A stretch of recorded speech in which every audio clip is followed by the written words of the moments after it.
আমরা খেয়াল করি যে গতকাল বিবিসি বাংলার একটা শিরোনাম ছিল যে ভাঙার ঘোষণা দিয়ে ধানমন্ডি ৩২ নম্বরে হামলা। তার আগেই আপনার সহকর্মী সহযোদ্ধাও আমরা এরকম বলতে পারি জনাব Hasnat Abdullah verified Facebook ID থেকে পোস্ট করেছিলেন আজ রাতে বাংলাদেশে ফেসিবাদের তীর্থভূমি মুক্ত হবে। আপনাদের সহকর্মী সমন্বয়ক ও সরকারি উপদেষ্টা আসিফ মাহমুদ সজীব ভুঁইয়া গতকাল ফেসবুকে পোস্ট করেছেন উৎসব হোক।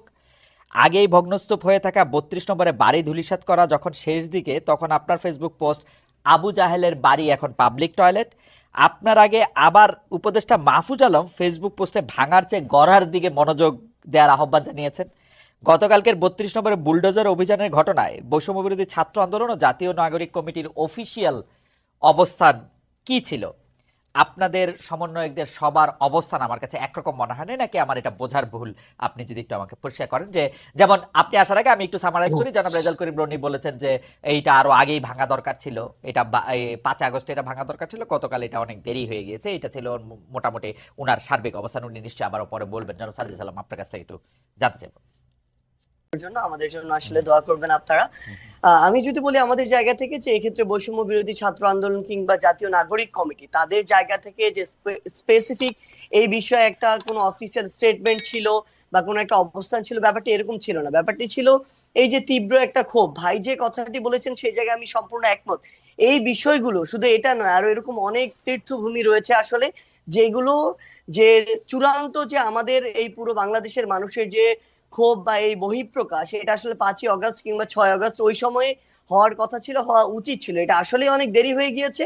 কিন্তু আমাদের জায়গা থেকে যদি আমরা বলি, গতকালকে আমরা যেটা দেখেছি, ঘটনাটা এই সময় এসে এভাবে হয়তো প্রত্যাশিত ছিল না।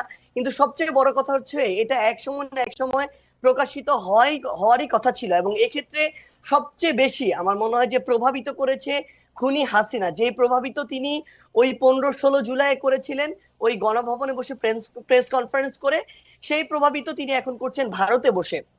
তিনি যখন এখনো তার জায়গা থেকে এমন টোনে কথা বলেন যে এই টোনে তিনি কথা বলেছিলেন ওই জুলাইয়ের আগে, তিনি যখন এখনো তার ভিতরে বিন্দু মাত্র কোনো অনুসূচনা দেখা যায় না, কিংবা তার যে কথা বা এই যে এতগুলো খুন করেছে সেগুলোর জন্য যে দায় নেওয়ার যে বিন্দু মাত্র মানসিকতা, সেটাকে বিন্দু মাত্র অ্যাড্রেস না করে বরং যারা এই অভ্যুত্থানের সাথে সরাসরি সম্পৃক্ত তাদেরকে প্রত্যক্ষ এবং পরোক্ষভাবে বিভিন্ন রকম আবার ওই ট্যাগ দিয়ে যখন উপস্থাপন করার চেষ্টাটা করা হয়, এই যে এতগুলো মানুষকে খুন করা হয়েছে তার নির্দেশে, সেগুলোর জন্য বিন্দুমাত্র তার জায়গা থেকে সহানুভূতি না দেখিয়ে বরং তার ওই পূর্বের ইতিহাস দিয়ে যে সিম্পেথি নেয়ার যে তার একটি প্রক্রিয়া সবসময় তার ভিতরে দেখা গিয়েছে, সেটা যখন তিনি আবারও করেন তখন মানুষের ভিতরে একটা ক্ষোভ তৈরি হয়। এত বড় একটি হত্যাযজ্ঞ ঘটানোর পরে তিনি যখন নতুন করে আবার ছাত্র সমাজের উদ্দেশ্যে এসে বক্তব্য দিতে চান, তখন মানুষের ভিতরে এই ক্ষোভটা সামগ্রিকভাবে তৈরি হয়। আপনি গতকালকে ওই ভিডিওগুলোতে দেখবেন এখানে কিন্তু কোনো নির্দিষ্ট শ্রেণীর বা পেশার মানুষের কিংবা নির্দিষ্ট কোনো প্ল্যাটফর্মের মানুষের রিপ্রেজেন্টেশন ছিল না। সকলে এই জায়গায় ঐক্যবদ্ধ হয়েছিল যে এই বিষয়টিতে তাদের অবস্থানের জনাব ক্ষেত্রে। সাজিদ সালাম, আমার কয়েকটা প্রশ্ন আছে। আপনি কি কালকে শেখ হাসিনার বক্তব্য শুনছেন? আমি তার বক্তব্যের আংশিক শুনেছি, যে আংশিক ক্লিপগুলো না আমরা মানে কেন সোশ্যাল কেন মিডিয়ায় কেন দেখেছি। মানে আমি একদমই একাডেমিক একটা জানতেছি, কেন শুনছেন? যেমন আমার কোনো না, শোনার দরকার হয় নাই। আমিও শুনি নাই ভাই। আমার শোনার কোনো দরকারই হয় না। আপনি শুনছেন কেন তাহলে আমি একটু জানতে চাই। না, না, প্রথম কথা হচ্ছে যে খুব স্বাভাবিকভাবে আপনি দেখবেন সোশ্যাল মিডিয়ায় যে কোনো বক্তব্যের ইন্টারেস্টিং পার্ট গুলো ক্লিপ আকারে ছোট ছোট 30 সেকেন্ড 1 মিনিটের ক্লিপ আকারে সামনে চলে ওকে, আসে। এরকম একটি ক্লিপ সামনে চলে এসেছিল, যেই জায়গায় ওই ক্লিপটি বিভিন্ন আপনি জায়গায় এসেছে, যেই ক্লিপটি আসলে এরকম করে রিপ্রেজেন্ট করছিল যে তিনি আবার ওই আগের আজকে থেকে 6-8 মাস আগে যেই কথাগুলো বলে তিনি 16 বছর কাটিয়েছিলেন, সেম সিম্প্যাথি নেয়ার কথাগুলো তিনি আজকেও আবার দাঁড়িয়ে বলছেন। আবার এবং আপনার কাছে কি সিম্পেথি, মানে আপনি কি সিম্পেথি উনার জন্য সিম্পেথি পাইছিলেন? আপনি মানে উনার জন্য সিম্পেথি হয়েছিল উনার বক্তব্য শুনে? ভাই সবচেয়ে বড় কথা হচ্ছে কি, মানে এই যে মানে আমি কেন এই প্রশ্ন মানুষকে করতেছি যে আমার কাছে মনে হয় গত 15 বছর ধরে শেখ হাসিনা বাংলাদেশ শাসন করছেন। এর মধ্যে গত 10 বছর ধরে, বিশেষ করে 2014 সালের পর থেকে উনি যতবার যত জায়গায় বক্তৃতা দিচ্ছেন সেটা জোর করেই দিচ্ছেন। জোর করে দিচ্ছেন বলতে তিনি যেন প্রধানমন্ত্রী, বিডিবিতে ছিলেন, ইয়াতে ছিলেন, জোর করে দিচ্ছেন। আমাদের জোর করে শুনতে হয়েছে। এখন তো এটা আমাদের জোর করে শোনার বিষয় না। এবং উনার কি সেই প্রভাব, সেই ইনফ্লুয়েন্স মানে শতভাগের এক ভাগও আছে যে আমরা ওইটার প্রতিক্রিয়ায় গিয়ে আরেকটা কাজ করে আসতে হবে? আপনার কাছে কি মনে হয় জনাব সাজ্জেস? না, দেখুন, সবচেয়ে বড় কথা হচ্ছে যে আমরা আমাদের জায়গা থেকে মানে কেউ এটা ব্যক্তিগত জায়গা থেকে গিয়ে এই বিষয়টি করেছে এরকম না, মানুষ হয়তো বা মানুষের ভিতর আমার মনে হয় এখন এই বিষয়টি কাজ করছে যে আমাদের আসলে যেই কাজগুলো 5ই অগাস্ট বা ওই সময়টাতে করা দরকার ছিল, যেগুলো এখন আমাদের জায়গা থেকে বাকি রয়ে গিয়েছে, মানুষের এই ক্ষোভটা সামগ্রিকভাবে শুধুমাত্র ওই হাসিনা বক্তব্য দিচ্ছে এই জন্য তৈরি হচ্ছে, ব্যাপারটা এরকম না। এই ক্ষোভের কিছু অংশ আমি যদি বলি একদম ফ্র্যাঙ্কলি অন্তর্বর্তীকালীন সরকারের উপরেও আছে।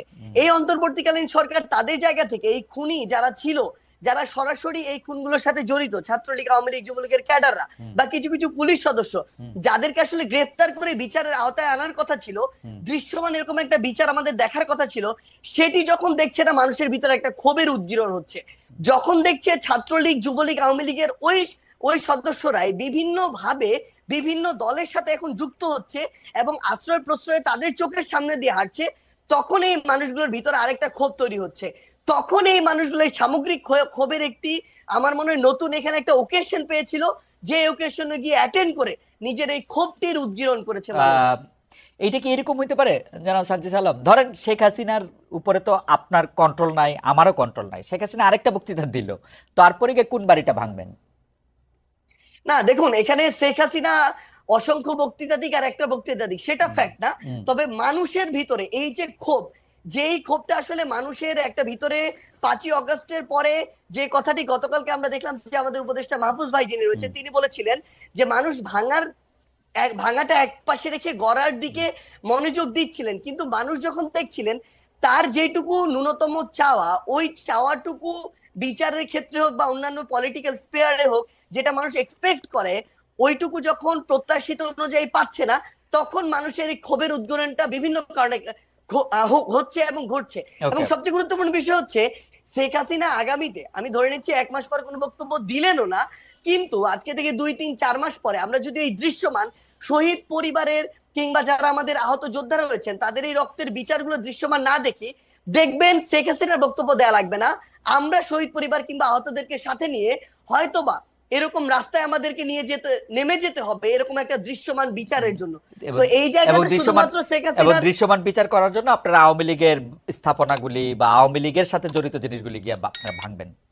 এটা আওয়ামী লীগ না, সবচেয়ে বড় কথা হচ্ছে কি দেখেন, আওয়ামী লীগ বলে এমন কিছু এখানে বিষয়কে নিয়ে আসা হচ্ছে, আওয়ামী লীগের সবাই, আমরা যে স্পষ্ট করে বলি আওয়ামী লীগের যে মানুষগুলো এই বিষয়গুলোর সাথে জড়িত ছিল, হত্যাযজ্ঞের সাথে, খুনের সাথে, ফ্যাসিজমের সাথে, স্বৈরাচারের সাথে, এবং তারা যেগুলোকে সিম্বল এক প্রকার উপাসনালয় হিসেবে তৈরি করে সিম্বলাইজ করে এতদিনের রাজনীতিটা করেছে, মানুষের ক্ষোভ ওই জায়গায়। বাংলাদেশে আমি ধরে নিচ্ছি 20% মানুষ আওয়ামী লীগের সমর্থক ছিল, কই বাকি বাড়িগুলোতে তো গিয়ে হামলা করা হয়নি, ওই সমর্থকদের বাড়িতে গিয়ে কিন্তু হামলা করা হয়নি, কিন্তু এই ধানমন্ডি 32 ওই গণভবন কিংবা এই যে বিভিন্ন ভবনগুলোকে কেন্দ্র করে পুরো একটা উপাসনালয় হিসেবে প্রেজেন্ট করে এই যে রাজনীতি করা হয়েছে, মানুষের ক্ষোভটা ওই জায়গায়। এবং এটা স্পেসিফিক ভাবে দল হিসেবে আওয়ামী লীগ নয়, বরং স্পেসিফিক ভাবে কিছু প্রতিষ্ঠান বা উপাদান যেগুলোকে সামনে রেখে এতদিন আওয়ামী লীগ এই অত্যাচার নিপীড়নের রাজনীতিটা